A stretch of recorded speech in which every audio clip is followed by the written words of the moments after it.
اسلامی تعلیمات کے مطابق انسان کی پیدائش ایک عظیم اور حیرت انگیز واقعہ ہے۔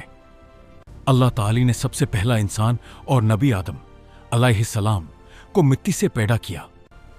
قرآن کے مطابق اللہ نے زمین کی مختلف قسم کی مٹی جمع کی اور اس سے آدم علیہ السلام کا جسم تیار کیا۔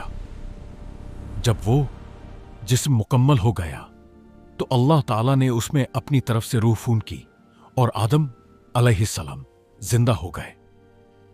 پھر اللہ تعالیٰ نے فرشتوں کو حکم دیا کہ آدم علیہ السلام کو احترام اور عزت کے طور پر سجدہ کریں۔ تمام فرشتوں نے اللہ کا حکم مانا اور سجدہ کیا، لیکن ابلیس نے تکبر کی وجہ سے سجدہ کرنے سے انکار کر دیا۔ اس نے کہا کہ میں آگ سے بنا ہوں اور آدم مٹی سے بنائے گئے ہیں، اس لیے میں ان سے بہتر ہوں۔ اس گھمانڈ کی وجہ سے اللہ نے ابلیس کو جنت سے نکل دیا اور وہ ہمیشہ کے لیے شیطان بن گیا۔ اس کے بعد اللہ تعالیٰ نے آدم علیہ السلام کو علم سکھایا اور انہیں مختلف چیزوں کے نام بتائے جو فرشتوں کو بھی معلوم نہیں تھے۔ اس طرح اللہ نے آدم علیہ السلام کی فضیلت ظاہر کی۔ پھر اللہ تعالیٰ نے آدم علیہ السلام کے لیے ان کی بیوی حوا ایوے کو پیدا کیا تھا کہ وہ ان کے ساتھ زندگی گزار سکے۔ دونوں کو جنت میں رہنے کی اجازت دی گئی اور کہا گیا کہ جنت کی ہر چیز کھا سکتے ہو، لیکن ایک خاص درخت کے قریب مت جانا۔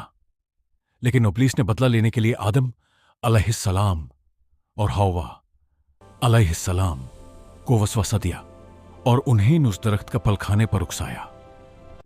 جب انہوں نے اس درخت کا پھل کھا لیا تو انہیں اپنی غلطی کا احساس ہوا اور انہوں نے اللہ سے معافی مانگی۔ اللہ تعالیٰ بہت مہربان اور رحمت والا ہے، اس لیے اس نے ان کی توبہ قبول کر لی۔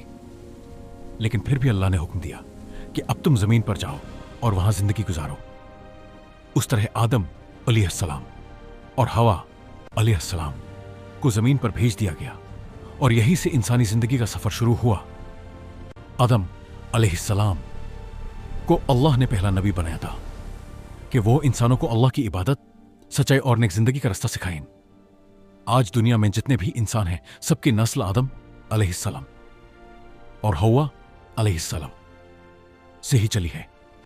اسی لیے تمام انسان اصل میں ایک ہی خاندان سے تعلق رکھتے ہیں اور سب اللہ کی مخلوق ہیں۔